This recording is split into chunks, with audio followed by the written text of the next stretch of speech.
Welcome to the Living Proof Recovery Podcast. We're your host. I'm Evan. This is Brian. What's up? Tonight, I believe we're going to do a little bit of a Q&A episode again. So I will go ahead and kick it over to Brian to kind of discuss that with you guys a little bit more. All right. Well, the first thing, welcome back, buddy. It's good to have you back in the lab. It was weird.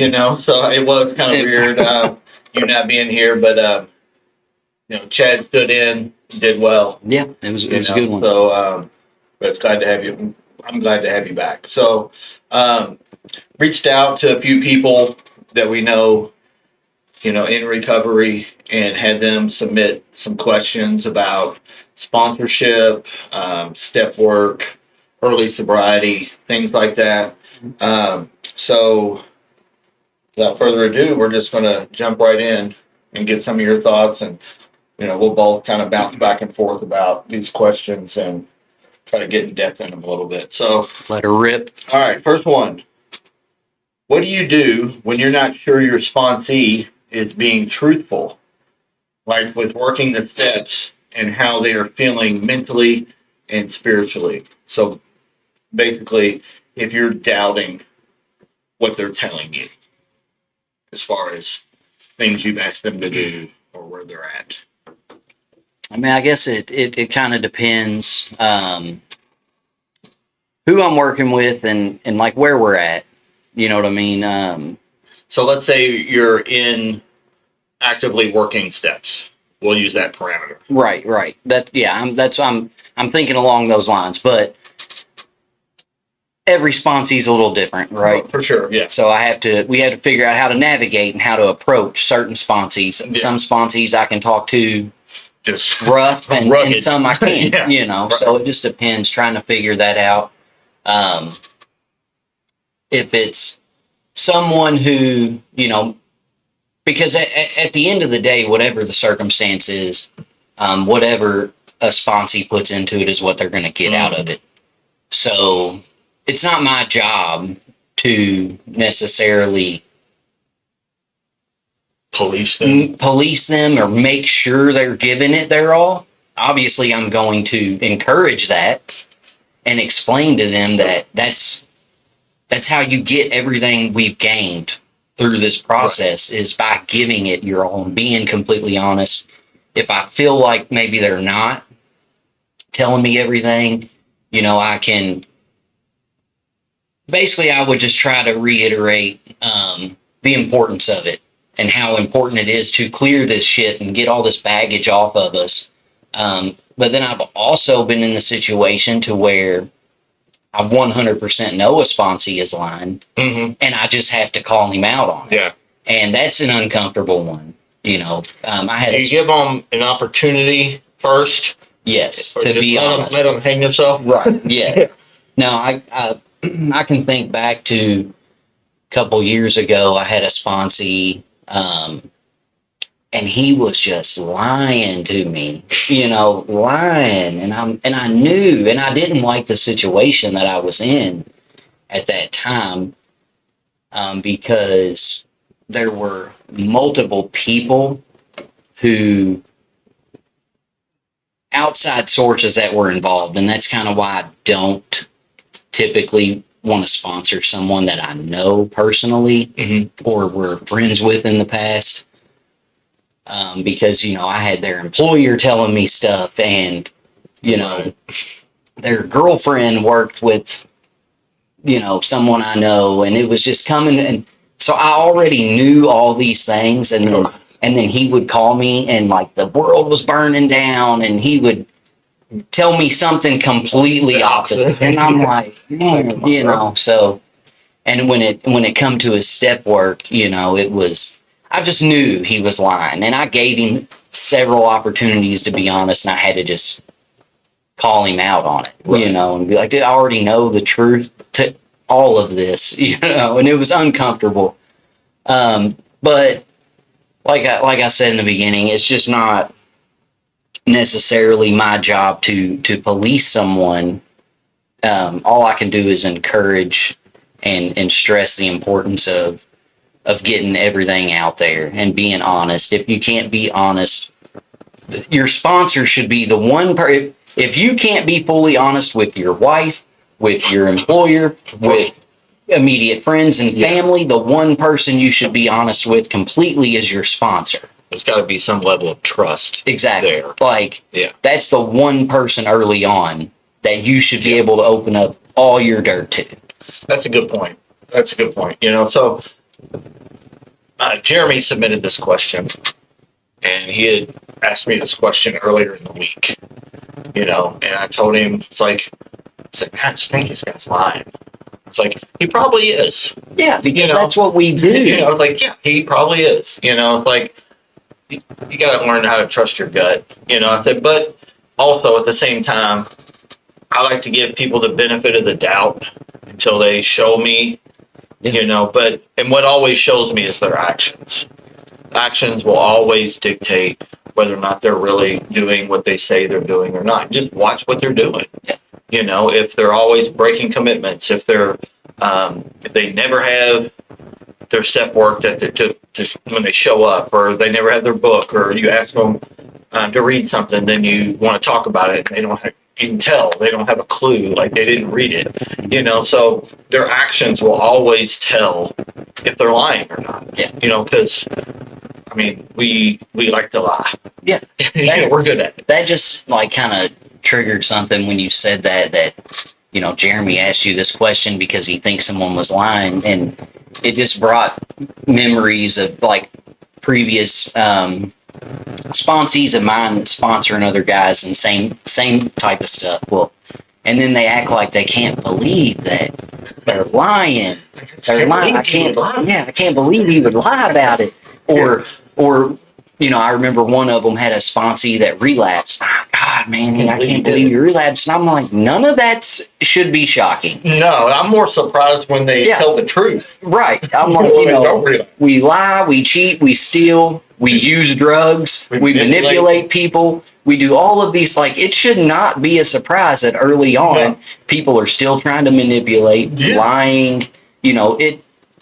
All that stuff is learned behavior over a period of time, and it doesn't just immediately go away. So for some it does, but for most people it takes work. Yeah. So when a sponsee's lying to me, or and even when I know they're lying, it's like I don't blame them because I've done that. You know what I mean? So it, like I said, at the end of the day, I think the only answer to the question is that we are, number one, we're there for them, and we just keep encouraging them, and we have to just continue to stress the importance of what we're doing here. Right. So it said, so what do you do? Right. And so what I suggested to him and what he's been doing, I said, man, you just point them back to the work. Point him back to the work.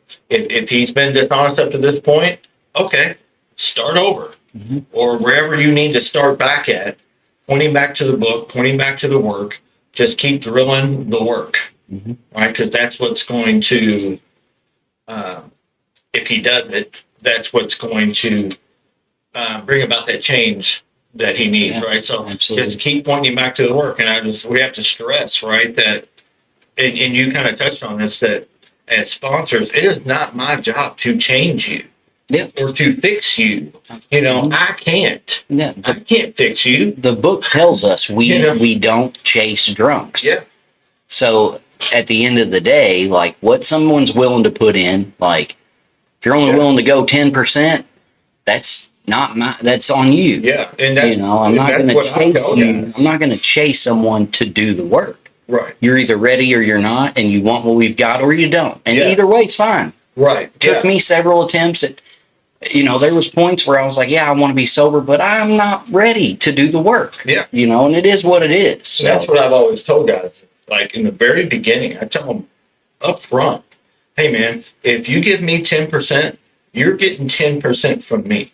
Absolutely. If you put in 100, you're getting 100 from me. I will break my back to help you. If you're pulling your weight, I will do my part, right? But I'm going to match whatever level of effort you put in, and it tells us in the literature, right, that half measures avail us nothing. Doesn't avail us half. Right. right? It avails zero, right? So that's what I told him. I was like, man, he's just gonna have to learn that, you know, he's either gonna have to have more pain or he's gonna have to realize that, you know what, I'm tired of doing this shit my way. Yeah. And whichever he chooses, that's fine. You know, just keep doing what you're doing, you know. Right. That's what we do. We just got to point them back to the work. Yeah. You know, that's all we can do. All right. Number 2. So I got a couple here that come from Allie sent these in, and they come from some people at a sober living house. So we're looking at early recovery, right? I don't know how long, right? But I would say in the first 6 months, Right. probably most likely, right? How do I get through cravings when they hit really hard? So just Well, think let's about change this that. as- Let's change that just a well- little bit. How do I get through the obsession when Well, it's that's- really hard? Right. That's why I think it is important for people to learn the difference early on. Yeah. Right. Between a craving and the obsession. Right. There's Yeah. a thought, there's an obsession, there's a craving. There's a difference in all of these, and a lot of people don't know that, right? Yeah. But Craving is physical. right, I cannot have a craving if I don't put one in my body. Right. Period. Right. It's just a thought, but it can turn to an obsession. Yeah. And that's, I believe. And that's what we're talking once I get to an obsession, I'm usually on the way to the dope man. about. Yeah. You know, that's the the way it goes. cravings coming right around the corner. Right. And, you know, at 4 years sober, having a thought, if I have a thought nowadays, it's a fleeting thought, and it's not like a thought of, I want to get high. It's, Right. you know, it's everywhere you look nowadays. So I see stuff, I hear things, you know, so of course to say that drugs and alcohol never crossed my mind, that would be a lie, you know, but it's different today. But early on, and you know, when you're having these thoughts, obviously the best thing to do is early on is pick up the phone. Mm-hmm. Number one, call someone, your sponsor, support group, even if it's a family member. Pick up the phone, call someone, go to a meeting, Be honest. get in the book, do some reading. Yeah. Just be honest about it. Yeah. You know, it's okay to have a thought. It's normal. Yeah, Not only is it it's okay, normal. but it's normal. Yeah. Like I use for 20 plus years, 25 years. Yeah. You're gonna have, that's, you know, I've got way more time drinking and drugging than I do sober. Yeah, me too. Like that's normal. You know, it's gonna happen. So early on, I just think that's the best thing to do. Pick up the phone. Like I said, get in the book, call someone, go to a meeting, get around other sober people, Mhm. you know, before it does turn to an obsession. Yeah. Because if we don't do any of these things when those thoughts come early on, and we just sit in it, and we constantly are letting that roll in our minds, that's how it starts to turn to an obsession. Mhm. And I know from my experience, once I get to an obsession, You're right. now I'm on my way to a craving Yeah. because I'm gonna get it. Right. Yeah. So what we have to understand first is why we're having this obsession. Mhm. Right. And it's because we're still spiritually sick. Yeah. Right. We're irritable, restless, discontent. We're looking for ease and comfort. You know, I don't like the way I feel sober. You know, I don't, it's foreign and I don't like it. This uneasiness, I don't like it. Right. So, and that will continue to come back until we recover. Right. Right. So that's why we stress on here a lot that it's paramount that we get through the work quickly and as soon as possible so that you can get on the other side of that obsession. So that obsession can be removed. Now, that doesn't help the person necessarily who is a month sober and hasn't gotten through the work yet because they're obsessing, right? Mhm. So it's not like if you're obsessing, me telling you, hey, you got to get through the work. It's like, okay, yeah, but I'm obsessing right now. you know, so that doesn't necessarily help that person. But it's important to understand how we get to that. So if you're not there yet, it's coming. If you don't get through the work, right? Yeah. That's coming. Mhm. So, but if you're the person that's already experiencing this stuff, I think all the things you said, you know, number one, we've got to hopefully you have a sponsor. Hopefully you have someone to talk to. Hopefully you have someone to call, Mhm. right? Meetings to go to, all those things. But if we don't put in the work on top of those things, so like those things might give us some temporary relief from that. Like say I'm obsessing, I call my sponsor, we talk about it. I'm like, yeah, that's dumb. Like I don't need to, I should not drink, right? Because that's going to ruin my life or whatever the consequence may be, right? Okay. So I'm going to go to a meeting, and I go to a meeting and I leave the meeting and I'm feeling better. But then what? Mhm. Right. So I feel a lot of times I'm like, oh, I got through that. So then it's business as usual. Mhm. And then I just go back to what I was doing. And then a day or two later, here it is again. And I'm like, well, shit, Mhm. you know, and then, but there's going to come a time when I'm not going to pick up the phone. Yep. You know, eventually I'm not going to pick up the phone. You know, I'm not going to go to a meeting, or it's going to hit me at 2:00 in the morning, you know, and my sponsor's not answering the phone, or the meeting's not that open, or I don't have a ride to the meeting. Like I have to take action early on to get to a place to where I'm not relying on other people or my mind to keep me sober. The- Because that can help in the short term, but it's not going to work. Right, Long term. absolutely. And that's what I'm just trying to think of it from a standpoint of like, because everything you're saying is correct, and that's the way I would approach it. I'm trying to think of early on, you know what I mean? Yeah. Because obviously it's a spiritual problem. Right. You know, we have to be spiritually fit, but for most people, that doesn't typically come until later on. Right. So I'm trying to think of it as someone So another good who's way- fresh. So another Right. good way is somebody who's fresh is to get involved in some kind of service. Absolutely. Right. So, and the way that we do that is through all the suggestions that you made Mhm. by picking up the phone. Because then that person who I call hopefully is armed with the facts about recovery and can suggest to me, hey man, you need to get down to the Token Club or wherever and help somebody. I know you're only 30 days sober, but you need to go down there and find somebody and see how you can help them have a better day. Because early Pick on, up cigarette butts or do something to get outside of yourself. exactly. That's the key to it early on is doing all those things that, you know, we mentioned, calling someone, go to a meeting, get in the book, you know, it's all about getting out of self, Mm-hmm. you know, especially early on, you know, because we're not really equipped with the tools. And Right. a lot of the times we're not spiritually fit just yet Or early we can on. be equipped. You can be equipped with the tool and not know how to use it. That is true too. Right? Like I can go. You can give me a nail gun and tell me, "Oh, fix the roof." You got the right tools. Or- what if I don't know how to use it? Or You know. even for me personally, at 4 years sober, like I have the tools and sometimes I might not use it right away. Yeah. You know what I mean? Yeah, Even well, though for I sure. know how to use Yeah. it, I might not. You know, we're human, Mhm. you know, so emotions, feeling, all it all can take over, you Yeah. know. I think the biggest key for that, right, is to number one realize that you don't have this. Right. Right.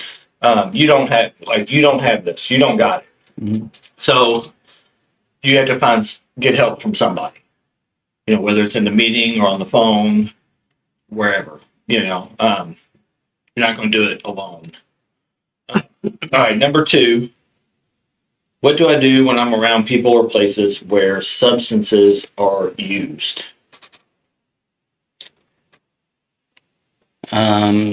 So So I guess Like- this is early in Yeah. recovery. So I can think back to, I know I've spoke about it before on here, right? I I was just a few months sober at the time, and my brother was getting married and went to his bachelor party, right? And I was the only person there, and I knew going into it, I'm the only person sober out of the, I don't tell, I mean, there's probably 6 or 8 of us there, Mhm. and everybody else was drinking, and I'm the only one that's sober. We're at a bar.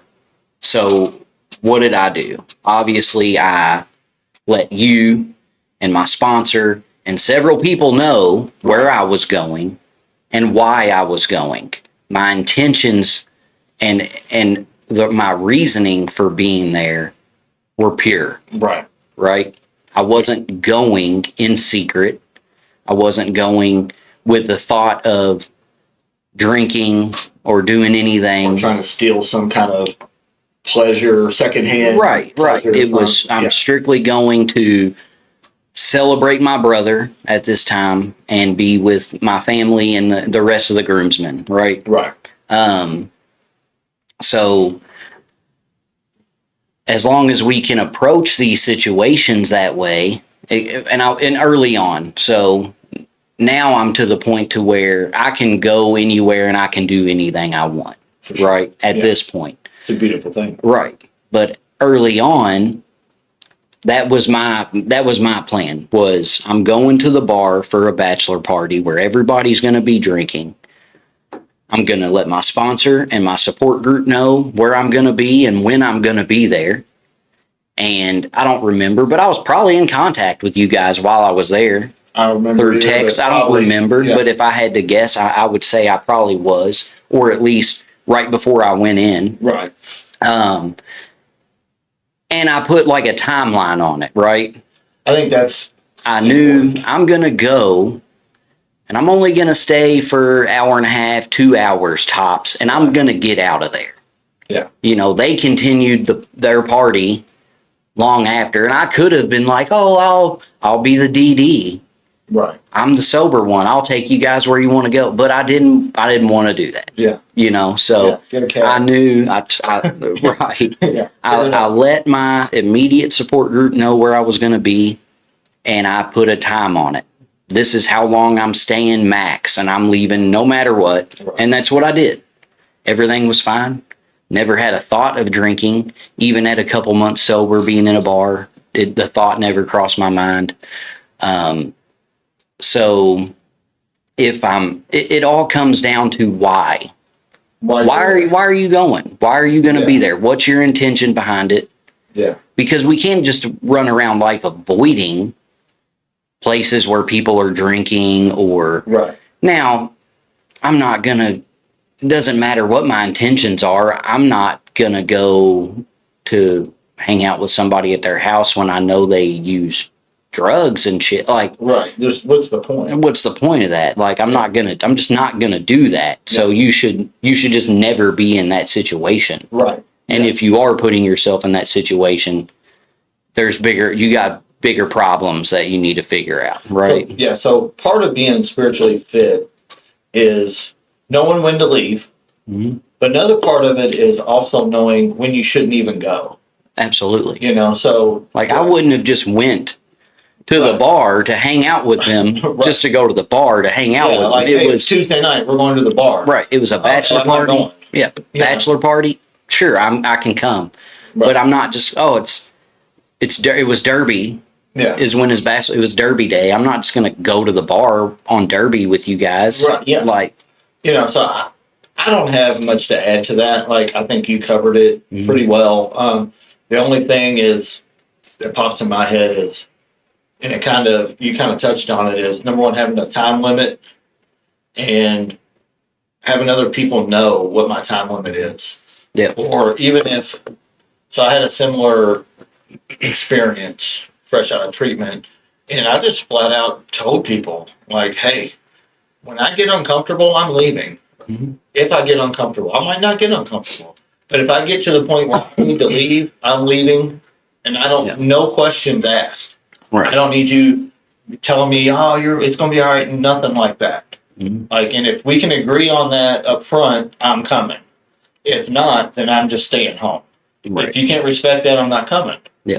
And I went and I got uncomfortable and I was like, hey, I'm ready to go. And like, okay, we'll Yeah. see you tomorrow or whatever. And then I left, Right. and that was kind of the deal, so that's really all I can add to that.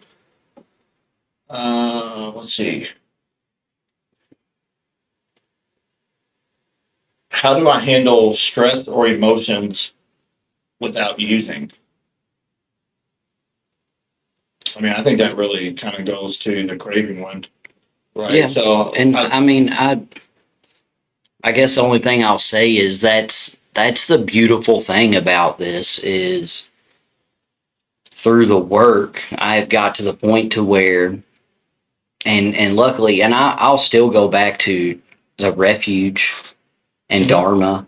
Like that helped me so much understand that type of stuff of being able to let things go and just it is what it is and it'll be let it be, and I can feel those things today. That's the beautiful thing of it is I can feel whatever emotion is happy, sad, anger, right. whatever it is. That's a beautiful thing is we get to feel that today. And I can think even today, I was on my way to pick up my daughter to go to my sister's surprise 40th birthday party we had. And I'm driving on the way there. I kind of took the long route so that my youngest would fall asleep and take a little nap. And I was just in the car driving with him. And he was sleeping in the back. I was just a couple minutes from my daughter's mom's house. And I just remember sitting there at the stop sign.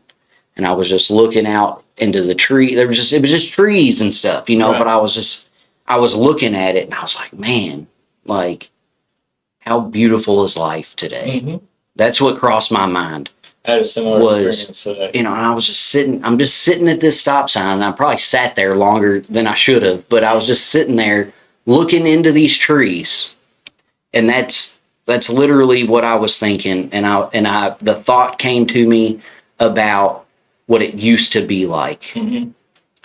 I used to still go to these events, but I would be high or I would be worried about, Yeah. I got to go to the dope man or the liquor store first before I can And go. after. And I'm going to be late and I'm going to make sure I can sneak away during. And that was literally what I was thinking about at this stop sign. And I was just like, man, what a beautiful life this is, Mm-hmm. and that was the first time I really stopped and thought about that kind of stuff in a Yeah. long time. So, first thing, right, is that if we can't handle emotions in sobriety, we're fucked, right? Because Yeah, because that's I mean, the first thing we get back is happy feelings.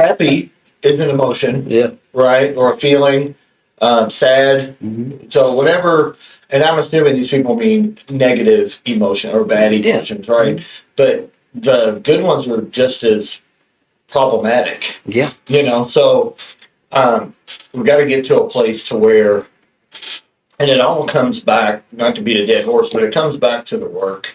It really does. If we can do the work, we can handle those emotions. Like today, I was on one today, man. Like I was angry, I was irritable.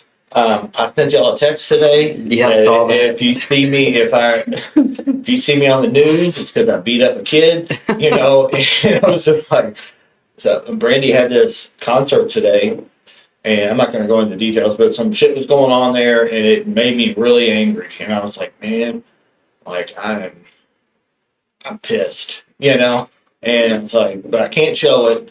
Because I'm not going to be that dad. I'm not going to embarrass my daughter, And I was like, man, I'm fucking pissed. And I haven't eaten. And I'm hungry. I'm hangry. I was getting short and driving home.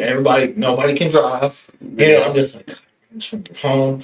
And then I ended up on the phone with another one of my kids.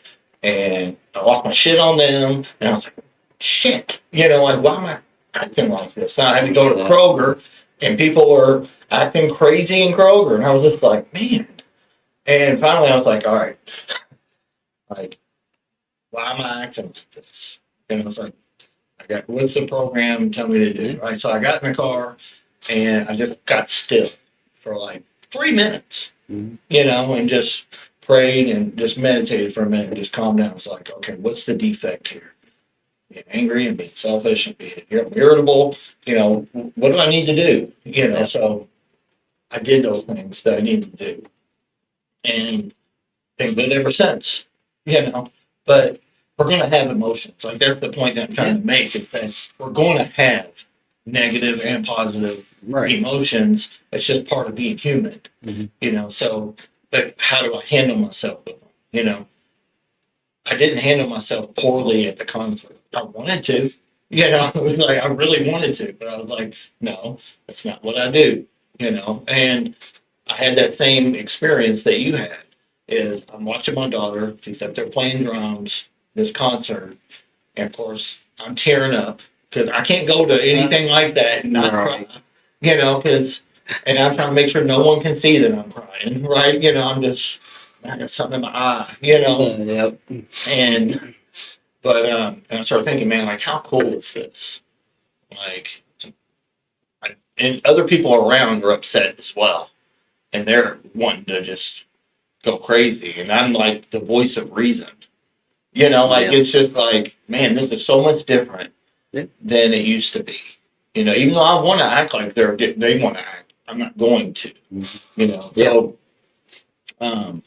just having some kind of emotional regulation, and all of that came from doing the work, from having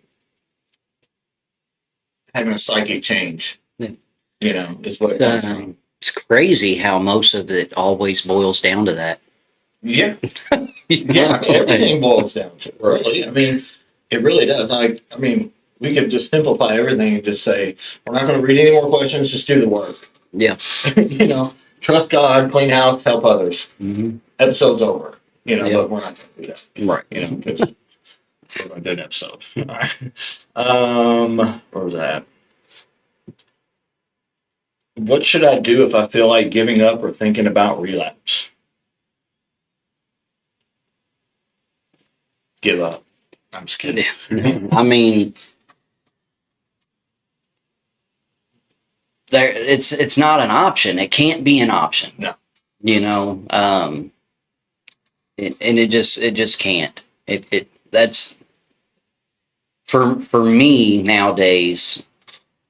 Going back and giving up is not an option. So when I feel myself slipping back into old behaviors or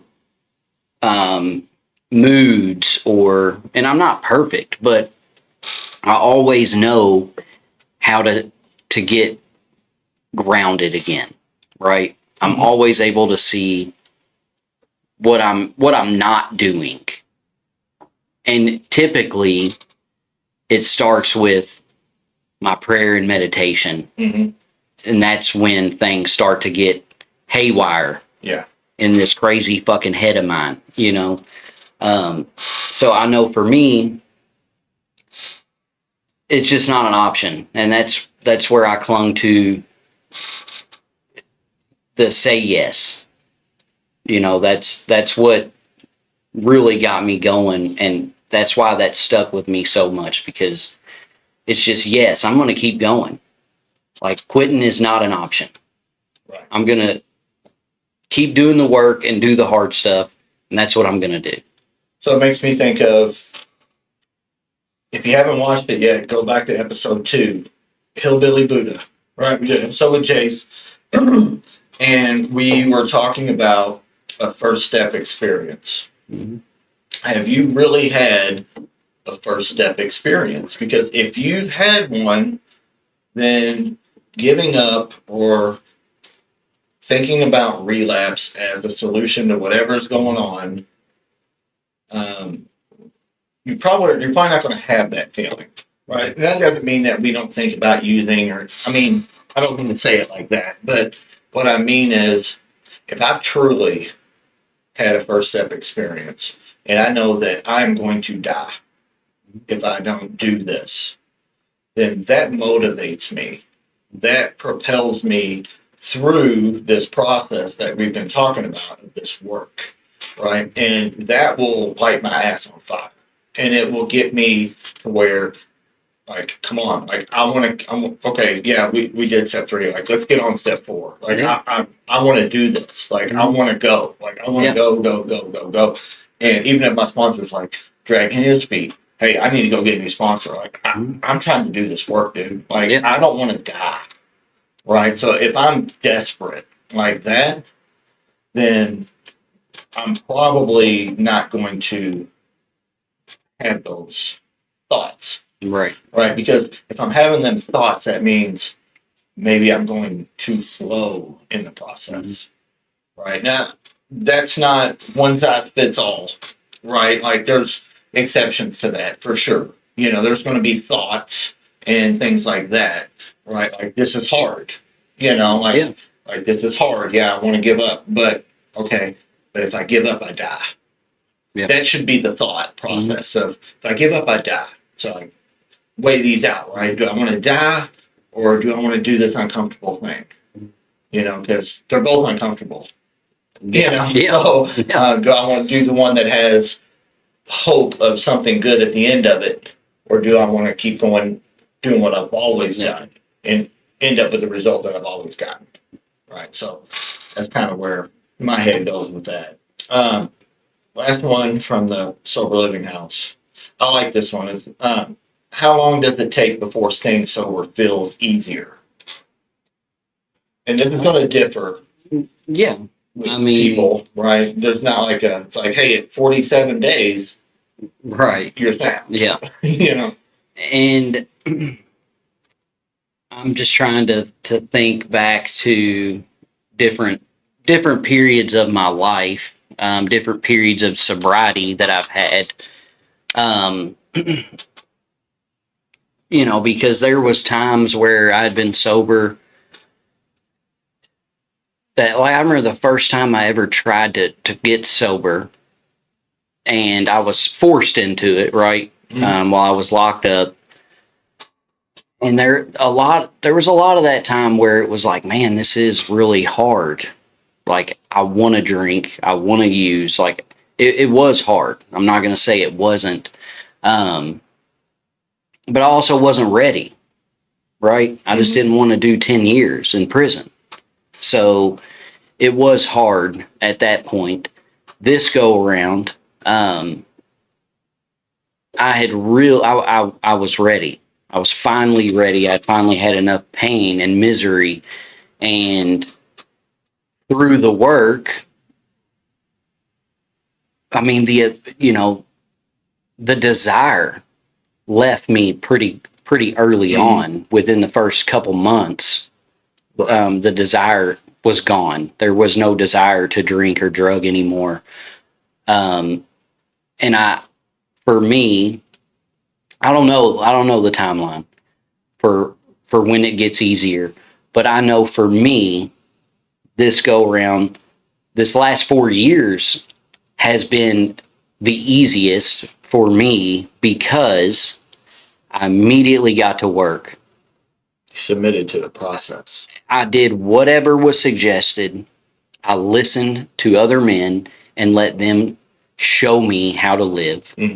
I was done doing things my way, right? I still have an awesome group of men in my life. And, you know, I had a schedule and a routine and a sponsor and was involved in multiple programs and doing all these things. It made it easier.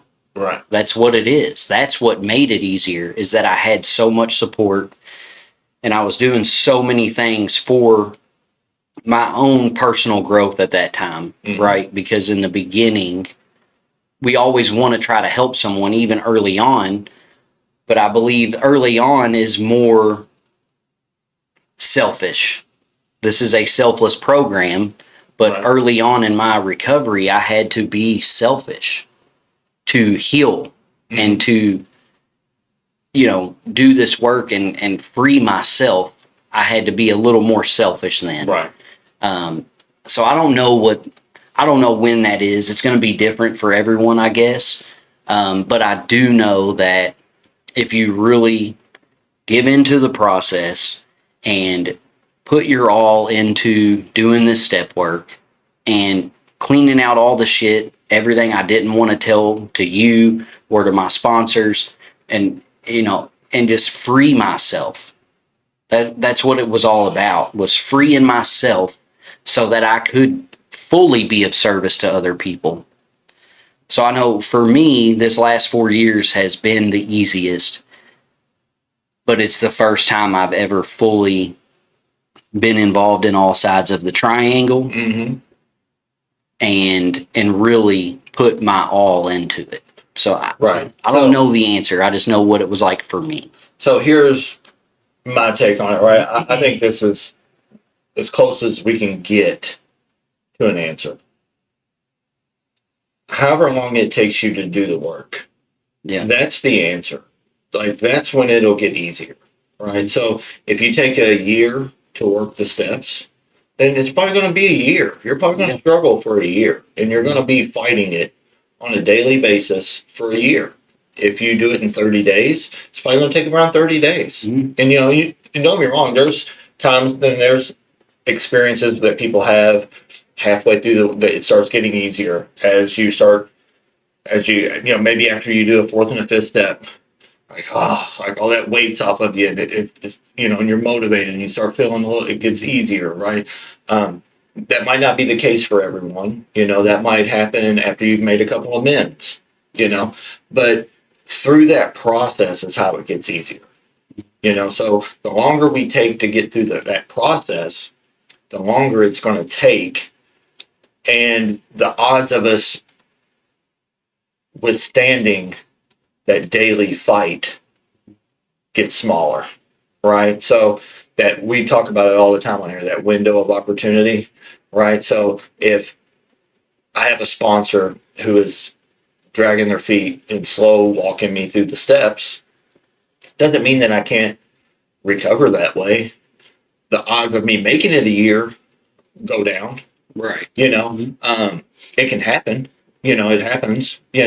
But if I take that long, then I'm just playing with fire, and it's just going to draw that process out. Like, why? Yeah. Why are we drawing this out? Like, we're dragging it out. Like, why don't we get through it? Mm-hmm. Take the lumps early on, because we're going to have the lumps anyways. So why not just get them over with? It's like ripping a Band-Aid off. Like, let's just get through this. Yeah. And then that way we can come out the other side, maybe 30, 60, 90 days in, instead of 8, 9, 10, 11, 12 months in, or sometimes 2 years. Yeah. Like, that's just crazy to me. Like, that's when it's going to get easier, is typically around steps 5 and 9 is when we start to see some change start to happen in some people, right? Because to get to that point, you've got to have at least some willingness to get to that point.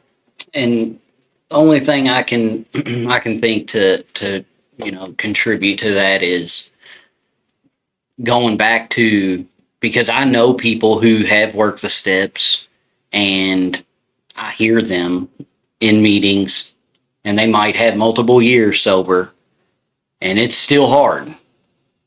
And they have worked the steps, but it all goes back to something was missed, or you didn't put your all into it. You didn't, there's something you left out, whether it was through that 4-step process and you didn't fully clean everything out. You're still holding on to something. Or they're not doing steps 10 and 11 and 12. Exactly. There's, so it's just different for everyone. Yeah. So how free do you want to be? There you go. That's it right there.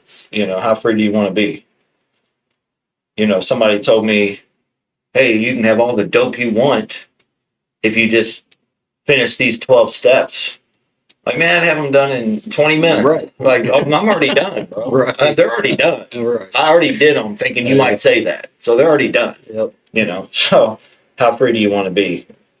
All right. This question comes from Tony. What's your experience on step 7 in humility? And also, that's the first question. We'll go with that first. What's your experience on step 7 and humility?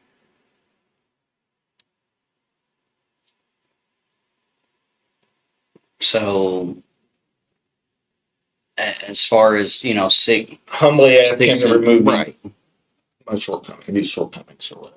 Yeah. So it's, you know, at that 6 and 7 is always together Yeah. for me. Right. So, we make a list of defects, and then we humbly, in 7, we're humbly asking him to remove them. Which that's when we're ready to, for me, that's, you know, that's when we're ready to ask God to remove these defects, right? Mhm. That's what we're doing there. Right. And I just have to be ready at that point, right? To have them removed. And that's something that I had to realize, was that God will remove them when he sees fit, as long as I'm ready for them to be removed. But there are some that he might allow to stick around for a little longer than They're others useful. because they're useful, Yeah. right? So that's been my experience with it, was, you know, because there was times where I'd be like, man, I've asked you to remove this from me, Right. and it's still there, but it was there for a reason. So Yeah. everything's on God's timing. You know, I just have to be ready and willing to have them be removed. And when God sees fit, he will remove them. And it might be a week from then, it might be 2 years from then. When God knows you're ready for that to be removed, he will take that from me. Right. That's my experience. And then also, Tony answered the fucking phone. Pick up your phone, Tony. Pick up your phone. So, yeah, 6 and 7 go together. There's step 7 really is a continuation of step 6. I'm saying a prayer, right? I'm humbly asking my higher power to remove these things, right? So I have to understand, like, humility. What is the opposite of humility? It's pride. Yeah. So pride, ego, arrogance, you know, so those things get in the way, right? So when we're going through the work and we're doing 6 and 7, they're done immediately after I do step 5, right? So it's I do 5, then I go home I finish 5 at home for an hour. Then I've got this list of defects that I'm asking God to remove. And then I say a prayer and humble myself, ask him to remove them, right? And then I've completed step 7. But it goes deeper than that, right? Because I have to do this on a daily basis, right? So the way I practice step 7 is it's a little bit different than how I work step 7, right? Because this is the daily thing, right? So it falls into place in step 10, right? So step 10 says we continue to watch for the resentments, the fear, the dishonesty, what's the other, selfishness, right? So when those pop up, right? When I'm in fear, that's when I have to humble myself. Yeah. And I have to ask God to remove it. That's part of step 10, but it's actually step 7. Yeah. Right. But that's what we're saying. It takes action on our part. Yes. Like, God just doesn't poof, it's gone. Right. It takes action on our part Yeah. to remove these things. We have to, like, we're willing and we're asking him to Right. remove them. We still have to do some work for Yeah. them to be relieved. Yeah. So Right. it's like if I'm being selfish and I'm aware of it, right? I'm like, I'm being selfish here. Okay. What I need to do is I need to go back and do step 7 again. Mhm. I need right on the spot, right? So I did that today, Mhm. right? I'm sitting in the Kroger parking lot, asking him to remove my resentfulness and my selfishness and my irritability, you know, and all this stuff, right? So I'm doing step 7, you know, but I have to humble myself to do that, Absolutely. right? Because my pride will get in the way, and I'll say, you know what? I don't need to do that. Mhm. I don't need to ask God to remove this. I got this, right? And that's a very dangerous term. I got this. And I'm just going to get on a little soapbox here for a second, right? If I had one wish of something that I could eradicate and get rid of that's out there that people tell people is you got this. I hate that. I can't fucking stand it. Every time And I guess I'm being a little selfish now, so I might have to do some step 7 stuff on this, but every time I see it, it makes me want to scream, Yeah. right? Because like, and I'll see it a lot on social media. Someone will post something about how they're struggling, Mhm. and the number one go-to is "You got this." Like, Yeah. no, they don't. If Evan had this, Right? We I wouldn't would be have- having this yeah. conversation. if Evan had this, I would have been sitting here right now with 14 years of sobriety. Yeah, you don't have this. Right. I don't. We do. Yes. But you don't, Yes. right? I don't. Me doing things on self-reliance or my own self-will equals detox, right? That's where my way gets me. Or it gets me to having more resentments. It gets me to have more fear. It gets Yeah. me character defects pop up, and then I gotta go make amends. Like I don't have this, Yeah. right? And I know what people mean when they say that, right? And I know that they mean well, right? So I'm not giving them shit. I'm coming close, right? But I'm not giving them shit for saying it because I understand what they mean, right? They're thinking like they're saying that, hey, like this too shall pass. We can get through this, right? But when we tell somebody that, hey, Yeah. you got this, it's like, oh yeah, maybe I fucking do. I'm just I do got this. Like, and I understand the thought process of that, but it's dangerous telling an alcoholic who is sick that they have the answer to this, Right. because they don't. Because if I think I got it, then guess who I'm not dependent on? God. I'm not dependent on you to help me. Right. I got it. Yeah. Right. So into my soapbox, right? I just want to say, like, I can't stand it. So stop doing it. But I think we got this Absolutely. is a lot better. Yeah. Right. All right. When and how should we step away from a sponsee or a sponsor? When's it okay to fire somebody? You're fucking fired. Right. Step in my office. You're Which- fucking fired. I've done both sponsee and sponsor, Yeah, I get mean, relaxed. and it's okay, if I'm working with a sponsee and I'm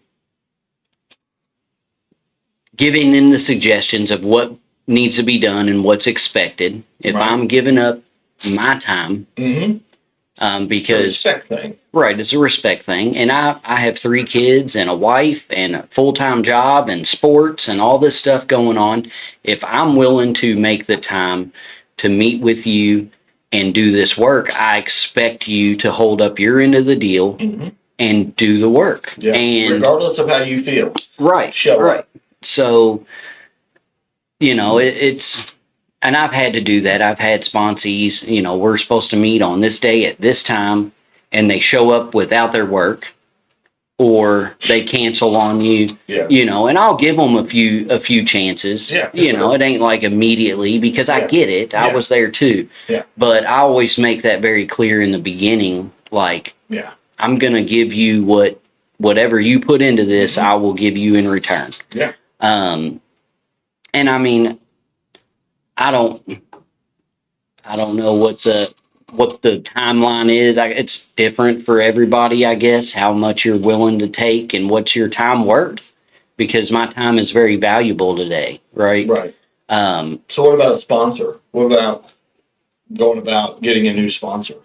so I've had 3 sponsors over the last 4 years. The first sponsor, it was because I was kind of on a different path at that time than he's on. I mean, he's been sober 40 plus years, and I was getting into refuge recovery and kind of doing some things different at the time than what he didn't understand. Right. He was okay with it, but I had to step away from him. Or if a sponsor, if you feel like you're putting in more, you're trying to, but your sponsor, maybe they don't have enough time, Right. and that's okay too. Because I've had to let sponsees know, like, everything I have going on. If there comes a point where you feel Mm-hmm. that I'm not giving you what you need, tell me, Right. and that's okay. If it doesn't work, it doesn't work. Second sponsor was gone for some more personal and, some other reasoning, but and a sponsor's not, it doesn't have to be forever. Right. Right. Yeah. And sometimes we just outgrow. Mm-hmm. Sometimes we need some different things. The sponsor I had when I first got sober this time, I've known him for a really long time and I love that man to death. And if I called him, anytime I call him, he still texts me every morning to this day, and I would do anything for him and he would do anything for me. And we know that. But sometimes you just grow different ways, right? Mm-hmm. I needed a different type of support system. Typically he's quite a bit older than me, so obviously he's there for me, but he wasn't the type of sponsor that we were going to go hang out or we were going to really do stuff. You know what I mean? Because there's more to this recovery than just getting together and working the steps, when it comes to a support group. For sure. And it's okay. Sometimes you just grow different down and go down different paths, and that's fine too.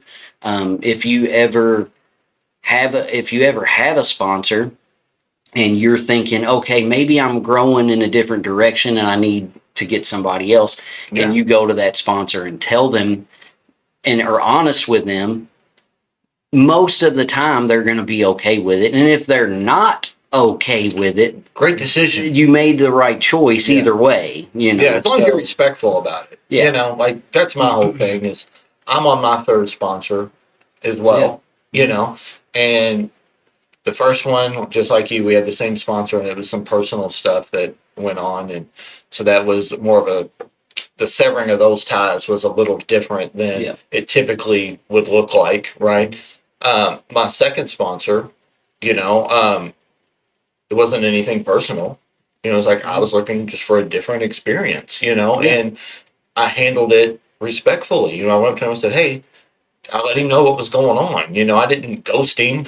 It was like, hey, man, I just want to let you know I appreciate your time. You guys still have a great relationship to this day. Yeah, and I shook his hand. I told him, hey, man, I appreciate everything you've done for me. You helped me through a really hard time. Hope there's no bad feelings.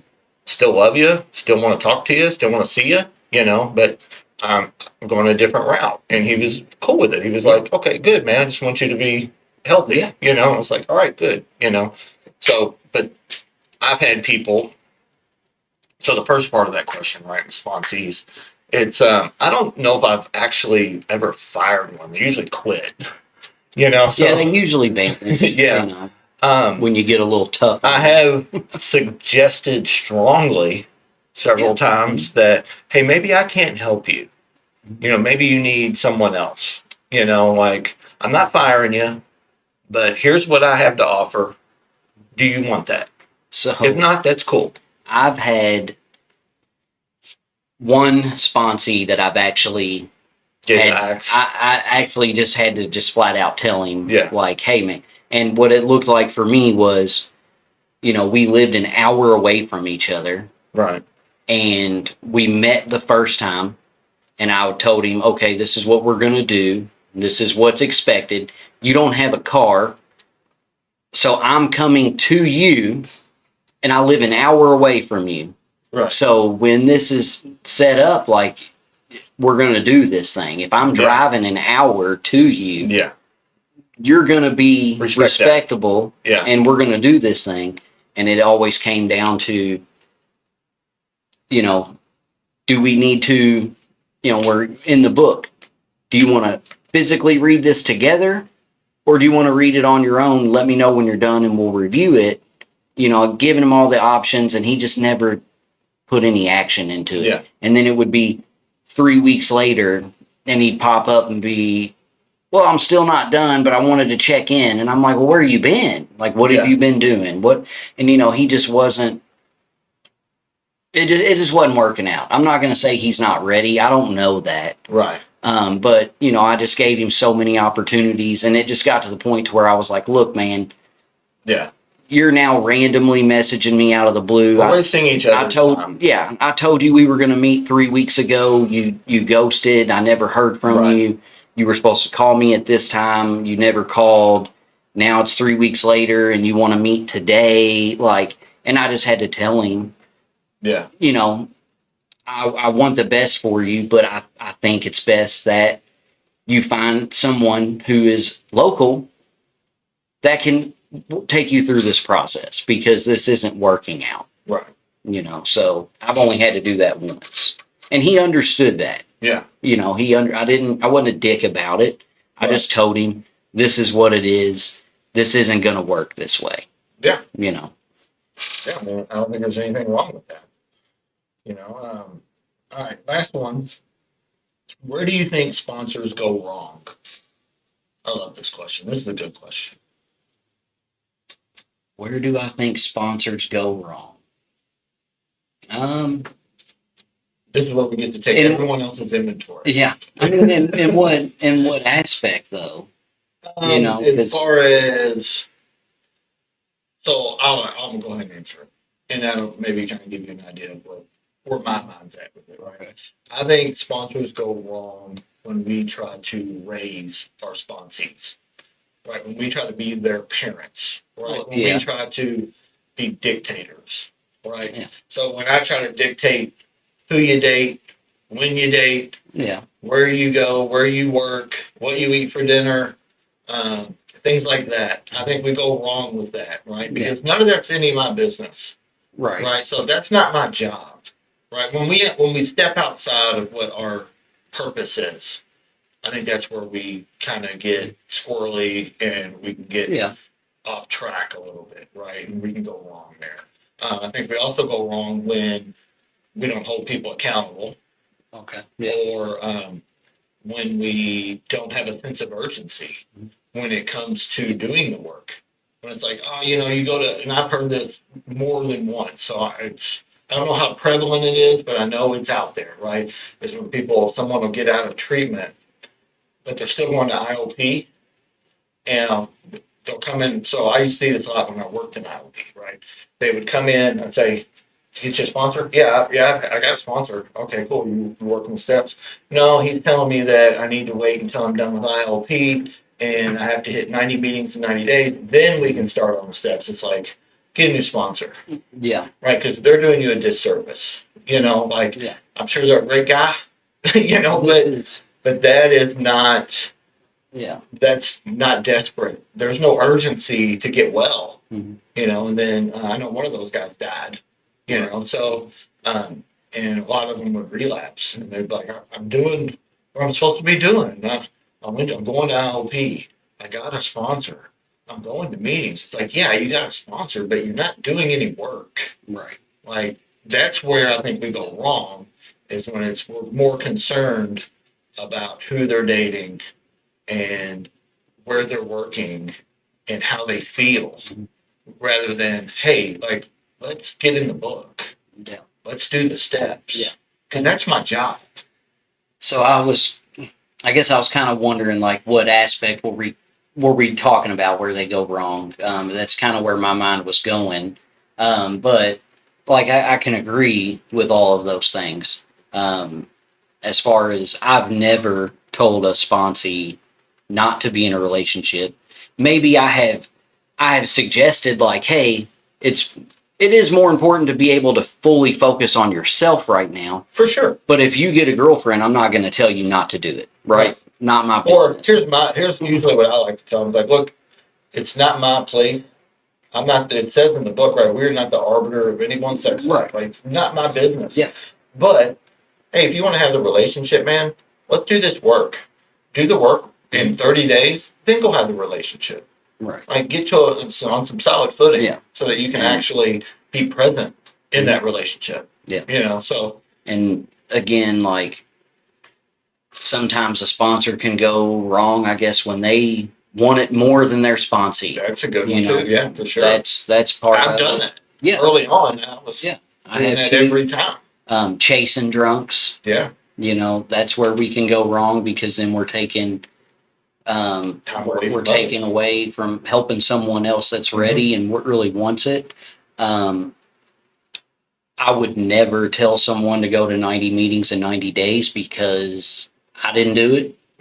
Right? No Yeah. one's ever told me to do that. Yeah. I've never had a sponsor tell haven't me either. to go to 90 meetings in 90 days because it's not in the book. Right. It doesn't tell us we have to do that anywhere. Yeah. You know, but yeah, a lot of that stuff. And I think sometimes, and it's kind of hard to, I guess, say because you're going to take someone through the steps The way you were the taking. way you were taken through the steps. You're going to teach someone what this book means the way you were taught. And it does, things do get misinterpreted along the way, right? So I think it's A lot of things do. a lot of things do. And from just like our episode about that's not in the book, you know, and from sometimes sponsors will beat things into someone's head that's not Right. anywhere in our literature anywhere. Yeah. Or maybe they misunderstood something along the way. And because I know there's things that I did, Me too. but if I am not 100% sure, I have men in my life that I will call to correct that instead of telling and I'll tell a sponsee that, you know what, you just asked me whatever this question is. I'm not 100% sure. I think I know, but I'm Right. not. Give me 5 minutes. I'll call you back. So that brings up a good point, right? So that brings up another way that we can go wrong is when we place ourselves in a position of being the all-knowing answer. Right. I've come to me with every problem you got because I have all the answers because you got this, Mhm. right? Like, I don't know everything, right? And there's been plenty of times where I've had to say, "Man, I don't know," Yeah. you know, or just flat out, Yeah. like, I don't know. And I respect somebody that tells me, Right. I don't know, because I would rather someone tell me they don't know, but hey, I know someone who probably does that has that experience, Yeah. so I can call them, or I Let's would learn this respect together. that more than someone bullshitting me Yeah. and just coming up with something on the fly because they think, oh, I'm a sponsor. I have to know everything. Like, no, you don't. Yeah. Because you don't. Yeah. You know, and you can really cause somebody a lot of harm operating outside of our license. Absolutely. You know, like, if you don't have experience with it, you shouldn't be telling them what to do. Yeah. That's just my opinion. Like, I can share my experience with you. Mhm.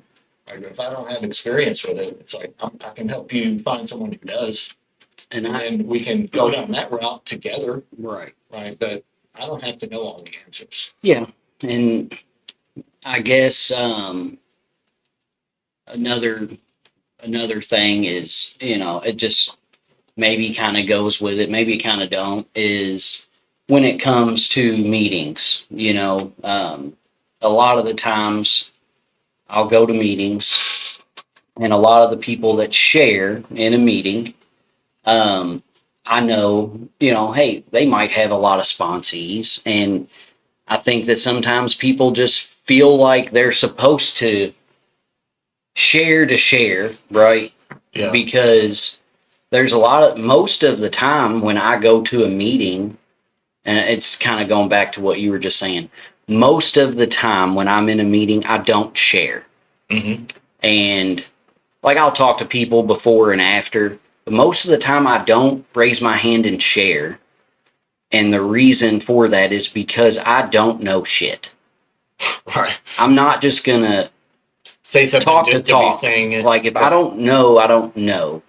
But a lot of the times, I feel like people who are in a sponsorship role, they just talk to talk. You know what I mean? So You know, there's a lot of that. yeah, you know. And 'cause it so I'm goes the back opposite, to- right? Like, I share a lot in meetings, Right. but I only share on my experience, Right. right? I don't share opinions in meetings. Like, I'm not like, well, I haven't done that, but here's what I think it would be like. Like, no, Right. I don't do that, Yeah. right? Because that can harm somebody. Yeah. Because And I've that's never what done it. So why would I I- talk about it? Yeah, I share when I feel like I'm contributing something of essence, not Right. just shit. Right. Just to talk. Because To you hear know what I mean, yourself talk. right? And I get it. A lot of people are like, "Well, how are these newcomers going to know?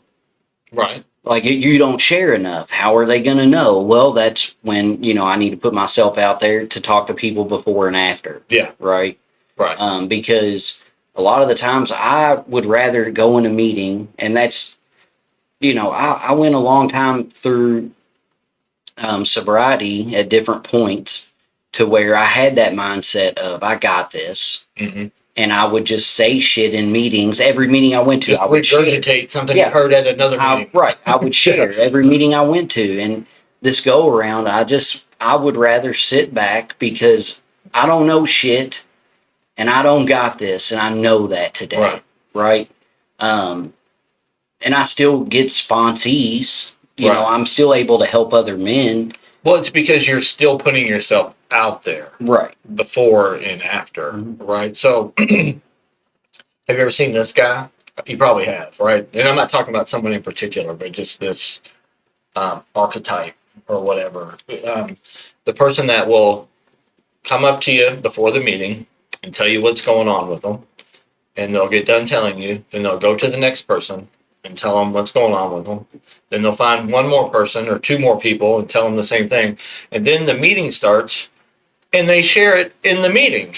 Yeah. And then after the meeting, they're talking to two or three people about it. It's like, dude, okay, all right. Like, I understand that you really want to get this out, but that's kind of one of those situations where it's like, okay, we talked about this. Yeah. But I think what happens with that is that person is maybe looking for a certain response, and maybe they don't get it before the meeting.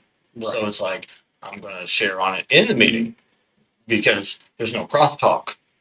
Yeah. Yeah. And then maybe if I share on it after the meeting, maybe if I shop it around to enough people, someone will co-sign it. Yeah. And tell me that I'm right. Because I got to be right. Right. I got to justify this anger I have.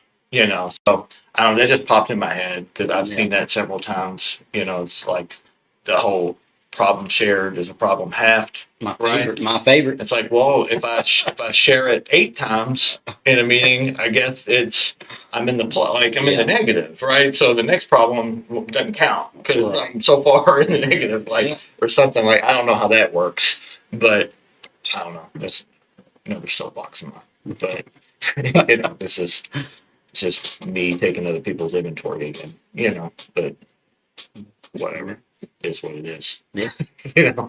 I don't know, man. I think that was the last one I had. All right. Yeah, so that's where sponsors can go wrong. Yeah. Right. So, if you're doing any of those things, we can try and work on them. Because that doesn't mean you're a bad sponsor if you're doing those things. I want to kind of throw that out there. Like, doesn't mean like you're a shit sponsor. No. Or if you're doing those things, it's like, okay, but now once we get aware. Because I used to do some of those things, and then it was brought to my attention that, like, hey, it's not your job to do that. It's like, oh, okay, now I got to adjust, right? Okay, I need to change the way I'm going about things. So that's kind of what growth is about. Absolutely. So, yeah, that's all I got, man. Glad to have you back. Yeah, it's good to be back for sure. So it was weird last week not being here. It was.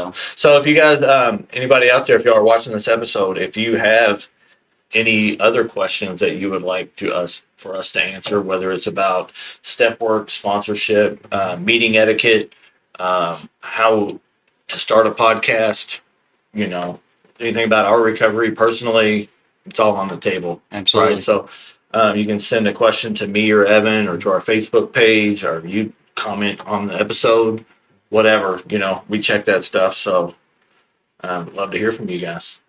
All right. Thank you, guys. Thanks, guys.